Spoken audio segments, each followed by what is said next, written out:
Hi hello sweeties, welcome to my story world.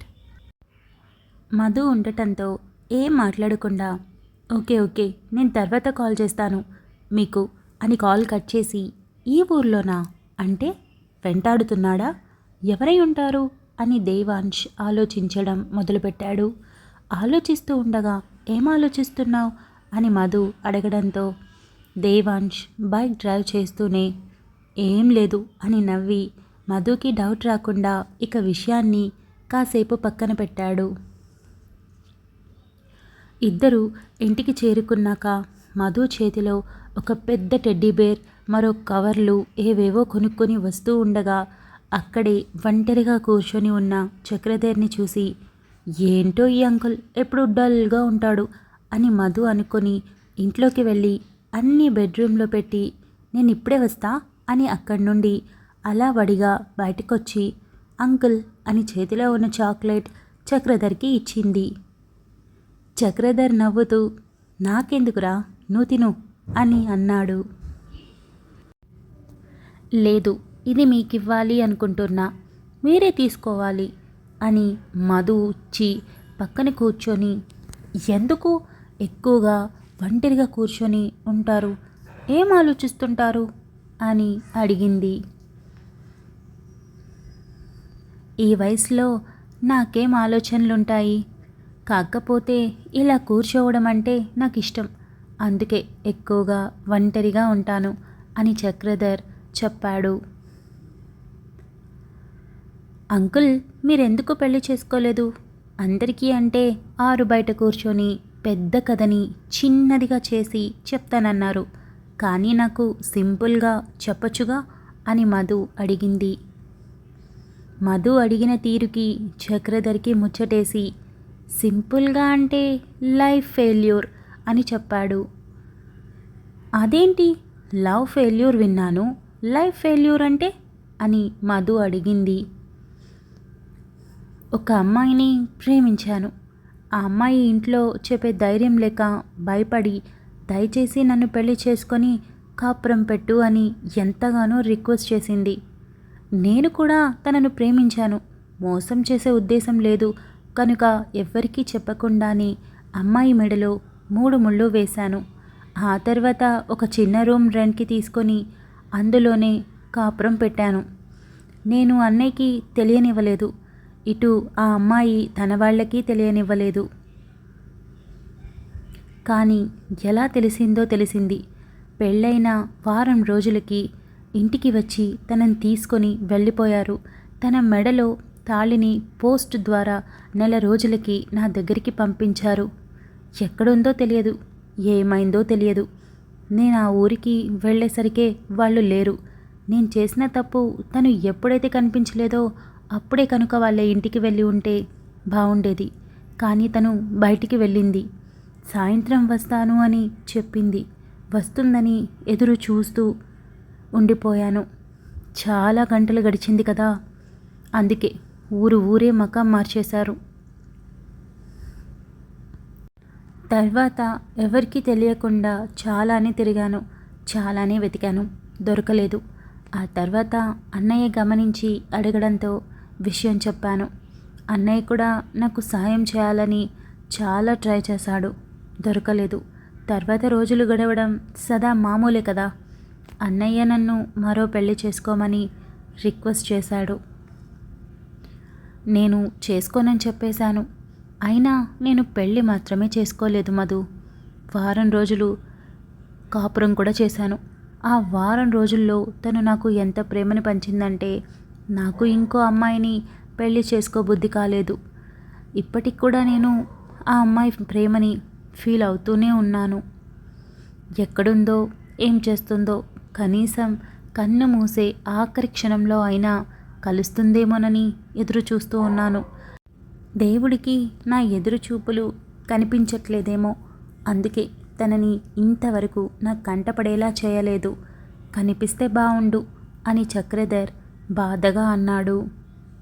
Madhu Chakradhar చేతిని పట్టుకొని, uncle ఆ అమ్మాయి మిమ్మల్ని వదిలేసిపోవచ్చు, మీరు బాధపడుతూ ఉండొచ్చు, కానీ మీ కథ విన్నాక నాకు ఒకటి మాత్రం అర్థమైంది, స్వచ్ఛంగా ప్రేమించే మగాళ్ళు చాలామంది ఉన్నారు అని. మేము మమ్మల్ని పట్టించుకోరు, మమ్మల్ని సరిగా చూసుకోరు, ఇలాంటి వాళ్ళకి పెళ్ళి ఎందుకు అని అనుకుంటూ ఉంటాం. కానీ మీలాంటి వాళ్ళు కూడా ఉన్నారని ఇలాంటి కథ విన్నప్పుడే అనిపిస్తూ ఉంటుంది. ఖచ్చితంగా ఆమె మీకు దొరుకుతుంది. మీరు అన్నారు కదా, కన్ను మూసే ఆఖరి క్షణమని. ఆ ఆఖరి క్షణంలో దొరుకుతుంది. ఎందుకంటే మీరు చెప్తున్నప్పుడు మీ కళ్ళల్లో ఆ ప్రేమ, ఆ నిజాయితీ కనిపిస్తుంది. అటువంటప్పుడు దేవుడు ఎందుకు కరుణించకుండా ఉంటాడు? ఇన్నాళ్ళు ఎదురు చూశారు, ఇక ఎదురు చూడబోయేదంతా అని మధు అనింది. నేనెప్పుడూ హోప్ కోల్పోలేదు. ఎందుకంటే నా లవ్ జెన్యూన్. తను కనిపించలేదని బాధ ఉంది, కానీ కనిపిస్తుందన్న నమ్మకమే ఎక్కువగా ఉంది అని చక్రధర్ చెప్పడంతో మధు నవ్వి, ఖచ్చితంగా దొరుకుతుంది, నేను చెప్తున్నాను అని అనింది.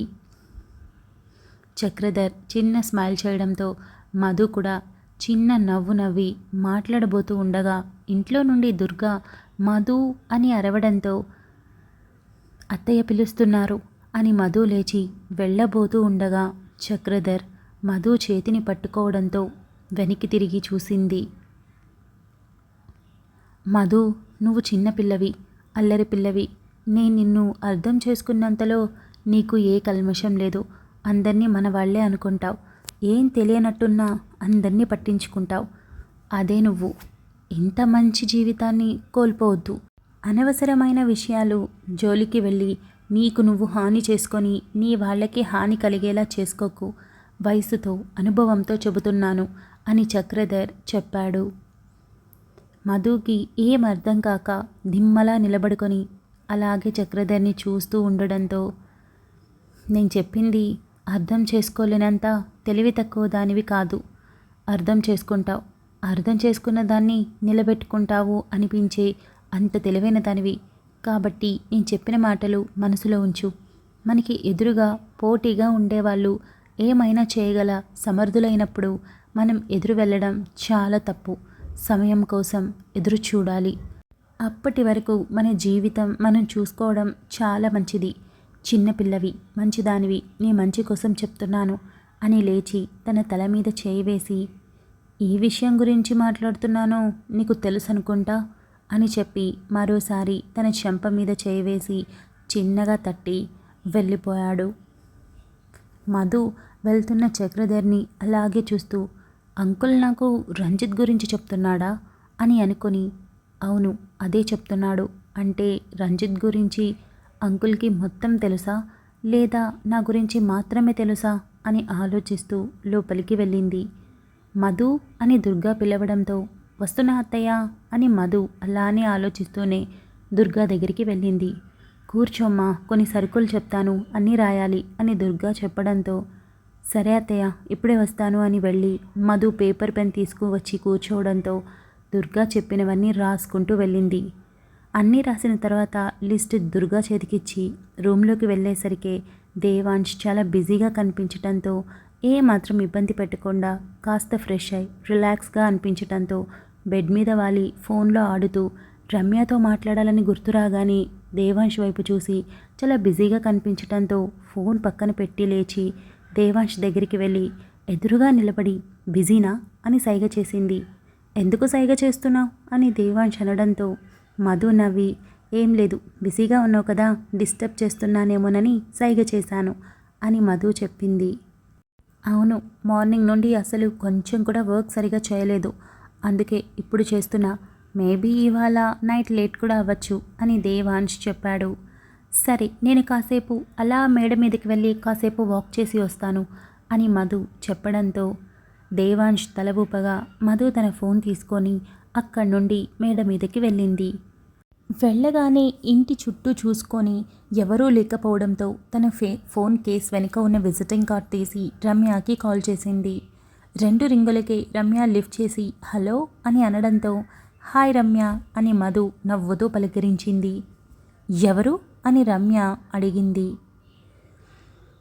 గుర్తులేనా, ఆ రోజు షాపింగ్ మాల్లో కలిశాము, నువ్వు ప్రేమించిన వాడితో నీ పెళ్ళవుతుందని నేను చెప్పాను కదా, నా నోటి వాక్కు ఫలిస్తుందని కూడా చెప్పాను, గుర్తుందా అని మధు గుర్తు చేసే ప్రయత్నం చేసింది. రమ్య వెంటనే గుర్తుపట్టి, హా గుర్తున్నావు, బట్ పేరు గుర్తులేదు, సో సారీ అని చెప్పింది. ఇట్స్ ఓకే, నా పేరు మా అని చెప్పి ఒక్క క్షణం ఆగి, మధు తన పేరు చెప్తే ప్రాబ్లం అవుతుందని గుర్తొచ్చి ఏం చెప్పాలో అర్థం కాక మంజు అని చెప్పింది. ఓ ఓకే, ఆ రోజే కాల్ చేస్తావనుకున్నాను, తర్వాత మర్చిపోయాను అని రమ్య అనడంతో, నేనేమీ మర్చిపోలేదు, కాల్ చేద్దామనుకున్నాను, బట్ ఇంట్లో పనులతో బిజీ అయిపోయి కాల్ చేయలేదు. ఇప్పుడు ఫ్రీగా ఉన్నాను, అందుకే కాల్ చేశాను. ఎలా ఉన్నారు, బాగున్నారా, మీ లవ్ లైఫ్ ఎలా ఉంది అని మధు అడిగింది. నేను బాగున్నాను, కానీ నా లవ్ లైఫ్ ఏంటో తెలియటం లేదు. అతనికి నేనంటే చాలా ఇష్టం, చెప్పాను కదా, బట్ మ్యారేజ్ ప్రపోజల్ మాత్రం యాక్సెప్ట్ చేయడం లేదు. అతనికి నాకు మధ్య ఆస్తిలో అంతస్తులో చాలా తేడా ఉంది అని రమ్య చెప్పింది. నువ్వేమీ అబ్బాయి కాదు కదా, అమ్మాయివి, నువ్వు నచ్చితే పెళ్లి చేసుకుంటే తన ఆస్తి మొత్తం నీది అవుతుందిగా అని మధు అడిగింది. నిజమే అనుకో, కానీ ఆయన నా బాస్, నేను తన దగ్గర ఎంప్లాయీని, పెళ్ళి అనే మాట వస్తే చాలు విరుచుకుపడతాడు అని రమ్య చెప్పింది. ఏం పర్లేదు, అంతా మన చేతుల్లో ఉంది, గ్రిప్లో పెట్టుకొని మార్చేసి పెళ్లి పీటలు ఎక్కించేయడమే అని మధు హుషారుగా చెప్పడంతో రమ్యకి ఆ మాట పెద్ద బూస్టప్లా అనిపించి, thank you for the first time మా సావ్ విషయంలో పాజిటివ్గా మాట్లాడిన ఏకైక వ్యక్తివి నువ్వు అని రమ్య చెప్పింది. అదేంటి, ఎందుకలా, ఎవరూ మీ లవ్ని సపోర్ట్ చేయట్లేదా అని మధు అడిగింది. లేదు, మా సార్ నాతో దాదాపు 2 ఇయర్స్గా రిలేషన్లో ఉన్నారు. ఒకసారి ప్రెగ్నెన్సీ కూడా వచ్చింది, బట్ అబోర్షన్ చేయించుకున్నాను. ఆఫీస్లో అందరికీ మా ఎఫ్ఐఆర్ గురించి తెలుసు, నన్ను చాలా చీప్గా చూస్తారు. సార్ నన్ను ప్రేమించట్లేదు, కేవలం అవసరానికి వాడుకుంటున్నారు అని చెప్తున్నారు. బట్ ఆయన ప్రేమలో అలా ఏమీ అనిపించదు, కోపం చూపిస్తాడు, కానీ నేనంటే ఇష్టమే. నాతో ప్రవర్తించే తీరులో నాకు అది తెలుస్తుంది కదా అని రమ్య చెప్పింది. పడక గదిలోకి వెళ్తే ప్రతి ఒక్కడు ప్రేమనే చూపిస్తాడు, అది ప్రేమ కాదు మోహం అని అర్థం చేసుకోవట్లేదని మధుకి అర్థమై, ఇట్స్ ఓకే, నేనున్నాను కదా, నేను నీకు ఫుల్గా సపోర్ట్ చేస్తాను. ఇంకో విషయం, మా ఆయన కూడా బిజినెస్ మ్యాన్, సో ఒకరికొకరు తెలిసే ఉండొచ్చు, కాబట్టి నువ్వు ఆయన పేరు చెప్తే నేను తెలుసుకొని ఎలాంటి వాడినో కనుక్కొని ఏ విధంగా వెళ్తే మీ పెళ్ళి అవుతుందో నీకు ఐడియా చెప్తాను అని మధు చెప్పింది. సార్ పేరు రంజిత్, నాకు తెలిసి మీ వారికి ఐడియా ఉండనే ఉంటుంది, ఎందుకంటే ఆయన తెలియని వాళ్ళు బిజినెస్ వరల్డ్లో ఎవ్వరూ లేరు. ఇకపోతే యంగ్ అండ్ డైనమిక్, చూడ్డానికి కూడా బాగుంటాడు అని రమ్య చెప్పింది. సరే, నేను ఆయన గురించి కనుక్కొని ఏ వేలో వెళితే మీ పెళ్ళి జరుగుతుందో ఆలోచిస్తాను. నువ్వు మాత్రం నీ సహనం అస్సలు కోల్పోకు. ఇకపోతే నువ్విప్పుడు నాకు ఫ్రెండ్ అయిపోయావు కాబట్టి నేను నీకు ఒక ముఖ్యమైన విషయం చెప్పాలనుకుంటున్నాను. అస్సలు ఫోన్ చేయడానికి కూడా రీజన్ అదే. నేను మా సొంత ఊరికి వచ్చాను అని మధు తన ఊరి పేరు చెప్పి, మా అన్నయ్య పెళ్లి జరగబోతుంది నా ఆడపడుచుతో, అలానే నా చెల్లి పెళ్ళి కూడా నా మరిదితో, 2 పెళ్ళిళ్ళు ఒకేసారి జరగబోతున్నాయి. కొబ్బరి తోటలో ఊరు మొత్తం చాలా సందడిగా ఉండబోతుంది. నువ్వు కూడా ఇక్కడికి వస్తే ఒక 3 days ఎంజాయ్ చేసినట్టు ఉంటుంది కదా అని మధు చెప్పింది. నేనా, మీ ఊరికా అని రమ్య అనడంతో, అదేంటి, నేనేమైనా నిన్ను సీక్రెట్గా వేరే ఎక్కడికైనా రమ్మన్నానా? లేదుగా, ఇంట్లో పెళ్ళికి నిన్ను అందరికీ పరిచయం చేస్తాను. మా ఫ్యామిలీని కనుక చూసావంటే నువ్వు ఫిదా అయిపోతావు, అంత మంచివాళ్ళు అని మధు చెప్పింది. తెలుసా, నేను ఇంతవరకు పెద్ద ఫ్యామిలీస్ చూసిందే లేదు, కేవలం నేను అమ్మ అంతే, అది కూడా అమ్మ ఊర్లో ఉంటుంది, అందరినీ వదిలి రాలేక, ఈ సిటీ లైఫ్ అలవాట్లేక నేను మాత్రమే ఒంటరిగా ఉంటున్నాను. ప్రతి సంవత్సరం పండుగలకు వెళ్ళి వారం రోజులు ఉండి వస్తాను అని రమ్య చెప్పింది. అయితే ఇక్కడికి రావచ్చుగా, అట్లీస్ట్ పెళ్లి రోజుకైనా రావచ్చుగా అని మధు రిక్వెస్ట్ చేసింది. ఓకే, నేను ఆఫీస్కి లీవ్ పెట్టలేను, ఎందుకంటే ఆల్రెడీ నా లీవ్స్ అన్నీ యూజ్ చేసేసాను. సో నేను పెళ్లి రోజుకి అక్కడ ఉండేలా చూసుకుంటాను. మ్యారేజ్ అయ్యాక అదే నైట్ మళ్ళీ రిటర్న్ అయిపోతాను. అది నీకు ఓకేనా? కావాలంటే నువ్వు హైదరాబాద్ వచ్చాక ఇక్కడ కలుద్దాం అని రమ్య చెప్పింది. రమ్య కల్మషం లేని ప్రవర్తనకి మధు బాధపడి, కేవలం ఎవరూ లేని రమ్య అని అవసరానికే వాడుకుంటున్నాడని రంజిత్ మీద విపరీతమైన కోపం వచ్చి, రమ్య నువ్వు నాకు పెద్దగా పరిచయం లేదు, కానీ నన్ను నీ ఫ్రెండ్ కాదు బెస్ట్ ఫ్రెండ్ అనుకో. ఒక సలహా ఇవ్వమంటావా అని మధు అడిగింది. చెప్పు, ఏది ఏమైనా కూడా. నువ్వు చాలా బాగా మాట్లాడుతున్నావు. నిజంగా నా మూడ్ మొత్తం మార్చేశావు. ఇప్పుడే ఆఫీస్ నుండి వచ్చాను, తల పోటుగా ఉంది. కాఫీ పెట్టుకునేందుకు కూడా ఓపిక లేక సైలెంట్గా కూర్చున్నా. కానీ నీతో మాట్లాడుతుంటే తలనొప్పి అలా గాల్లోకి వెళ్ళిపోయింది అని రమ్య చెప్పింది. నువ్వు పెళ్ళి కాని అమ్మాయివి, అందంగా ఉన్నావు, మంచిదానివి. నీ మాటలు బట్టి నీ ప్రవర్తన ఏంటో నాకు అర్థమైంది. కాబట్టి నీ మంచి కోరి చెప్తున్నాను. పెళ్ళికి ముందు ప్రేమించిన వాడితో అడ్వాన్స్ అవ్వడం తప్పేమీ కాదు. ఎందుకంటే మనసే ఇచ్చిన దానివి. శరీరాన్ని ఇవ్వడానికి పెద్దగా ఆలోచించి ఉండవు. కానీ ఇక మీద వద్దు. ఎందుకంటే ఆయనకి పెళ్లి మీద ఇంట్రెస్ట్ లేదన్నావు. ఒకవేళ అటు ఇటు పరిస్థితులు మారి దూరం అయితే అప్పుడు నువ్వు తట్టుకోలేవు, బాధపడతావు. ఎందుకంటే ఒక ఆడపిల్లగా నీ పరిస్థితి నాకు తెలుసు. మనస్సుని తనువుని అర్పించిన తర్వాత వాళ్ళని వదిలి ఉండడం చాలా కష్టం. అది ఎలాంటి పరిస్థితులైనా సరే వెంటనే కోలుకోలేం. అందుకే నీకోసం చెప్తున్నాను. ఫోన్ చేసినప్పుడు మాట్లాడు, కానీ అంతకు మించి ముందుకు వెళ్ళకు. అంటే ఫిజికల్గా మాత్రమే కాదు, రొమాంటిక్ టాక్స్ కూడా వద్దు అంటున్నాను అని మధు నిక్కచ్చిగా చెప్పింది. Thank you so much for listening guys. Update నచ్చినట్టయితే లైక్ చేయండి, షేర్ చేయండి, కమెంట్ చేయండి, అలానే సబ్స్క్రైబ్ చేసుకోండి. వచ్చేసాను ముచ్చట్లకి. ఇవాళ చాలా అప్రిసియేషన్స్ వచ్చాయి. వాయిస్ గురించి, స్టోరీ రాసే విధానం గురించి, అలానే మంచి మంచి వాళ్ళతో కూడా పోల్చారు. Very happy. అప్పుడప్పుడు పొగడ్తలు కూడా అవసరమే. అంటే ఒక్కొక్కసారి చాలా లేజీ అయిపోతాను అప్పుడు, కానీ లేదా లోగా ఉన్నప్పుడు, లేదంటే వేరే ఆలోచనలలో ఉన్నప్పుడు, లేదంటే అప్డేట్ ఇవాళ ఏమి ఇస్తాంలే అని అనుకున్నప్పుడు, అవి చూసినప్పుడు చాలా బూస్టప్గా అనిపించి నెక్స్ట్ అప్డేట్ రెడీ చేయాలా అని హుషారు వచ్చేస్తుంది ఆటోమేటిక్గా. So thank you so much. ఇక డాన్ పాపని ఇంకో అప్డేట్ ఇవ్వమని ఇవాళ ఎక్కువ కమెంట్స్ వచ్చాయి. బట్ మీకు తెలుసు కదా హాలిడేస్ అని, అందుకే కుదరదు. ఇకపోతే ఒక 5 days తర్వాత మాత్రం డే బై డే ఒక చిన్న అప్డేట్ ఇవ్వగలను, కేవలం చిన్నది మాత్రమే. మీకు అది ఓకే అయితే ఒక 5 days తర్వాత నుండి మనం ఇంప్లిమెంట్ చేద్దాం. ఇప్పుడంటే ఖచ్చితంగా కుదరదు. డే బై డే మాత్రమే, అది కూడా 5 days తర్వాత. హాలిడేస్ అయిపోయాక ఇంకా మీరు నన్ను అడగాల్సిన అవసరం లేదు. అడిగించుకునే అంత దూరం కూడా నేను రానివ్వను. ఏ టైంకి ఏ అప్డేట్ రావాలో అది వచ్చేస్తూనే ఉంటుంది. అది ఎంతని ఏంటని అసలు మీరు నన్ను అడగని అవసరం కూడా ఉండదు కదా. అది మీకు ఆల్రెడీ పాత అప్డేట్స్ని బట్టి అర్థమవుతుంది అనుకుంటున్నాను. ఇక చక్రధర్తో కాన్వర్జేషన్ ఎందుకో అర్థమైంది కదా లాస్ట్కి. అలానే రమ్యతో కాన్వర్జేషన్ మధు ఎందుకు చేస్తుందో కూడా మీకు అర్థమైంది కదా. స్టోరీ స్పీడప్ అవుతుంది, ఎక్కడక్కడ సెట్ చేసుకుంటూ వచ్చేస్తున్నాం. అనన్య స్టోరీని అడిగారు కదా, అనన్య స్టోరీ నెక్స్ట్ పార్ట్లో కొంచెం ఎక్కువగానే ఉంటుంది. అంటే కంటిన్యూషన్ చాలా ఉంటుందన్నమాట. సో తన మార్పుకి అదే ఈ సిచ్యువేషన్ కూడా ఒక రీజన్ అవ్వచ్చు. చూద్దాం, తన మార్పుని మనం కూడా చూడాలి కదా. పెళ్ళిలోపు మారుద్దాం అని అనుకుంటున్నాను నేను. ఇకపోతే డాన్ పాపలో సంజయ్ మైరా ఫోటో చూసి ఫోన్లో స్మైల్ చేశాడన్నారు. అది ఎలా పాసిబుల్? మైరా ఇంతవరకు తనని చూడలేదు. సంజయ్ తన మీద కోపం చూపిస్తూ ఫోన్లో చూసి ఎందుకు నవ్వుతాడు? ఇకపోతే సంజయ్కి సిస్టర్ ఉందని నేను ఎక్కడ చెప్పాను? అసలు నేను ఇంతవరకు చెప్పలేదు కదా. మరి మీరు ఊహించుకుంటున్నారా? అంటే ఇమాజినేషన్ అయితే ఓకే, అలా కాకుండా ఖచ్చితంగా ఉంది అని చెప్తున్నారు. అది ఎలా? ఆల్రెడీ చదివారా లేదంటే ఊహించుకొని చెప్తున్నారా? నాకు అర్థం కాలేదు. సో దానికి ఆన్సర్ ఇవ్వండి. ఇక అంతే ముచ్చట్లు. మనం రేపు మార్నింగ్ అప్డేట్లో కలుసుకుందాం. అంతవరకు keep smiling, stay healthy, bye guys.